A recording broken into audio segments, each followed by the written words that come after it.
Hi guys, Mujeeb Emaar decor. നമ്മളിപ്പോ ഉദ്ദേശിക്കുന്ന എന്താ സംഭവിച്ചാൽ ഒരു വിദേശ സാധനമാണ്, ഇമ്പോർട്ടഡ് ബോർഡാണ് സാധനം. ഇത് എന്താ സംഭവിച്ചാൽ മഡ് ബോർഡ് എന്നാ ഇതിന് പറയാം. ഈ ബോർഡിനെ 3 ദിവസമായി ഇപ്പൊ എന്ത് ചെയ്യണെന്ന് വെച്ചാൽ ഹീറ്റ് ചെയ്തുകൊണ്ടേ നിൽക്കാം. വെള്ളത്തിൽ നിന്ന് തിളപ്പിച്ചുകൊണ്ട് നിൽക്കാണ്. ആ തിളപ്പിച്ചിട്ടും ഇതിനെന്ത് ചെയ്തില്ല, ഒരു പ്രശ്നവും ഇല്ല എന്നുള്ളതാണ് ഏറ്റവും വലിയ അതിന്റെ പ്രത്യേകത.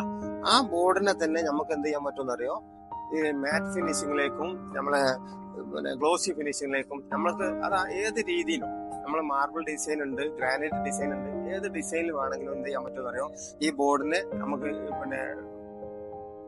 പ്രൊജക്ട് ചെയ്യാൻ പറ്റും. അതിപ്പോ അത് ഈ മൾട്ടിബോർഡിന്റെ അല്ലെങ്കിൽ WPCന്റെ ഏകദേശം WPCന്റെ റേറ്റിന് നമുക്ക് ഇതിന്റെ നോർമൽ ബോർഡും കിട്ടും. അത്രയും ഹൈ ഡെൻസിറ്റി ആണത്.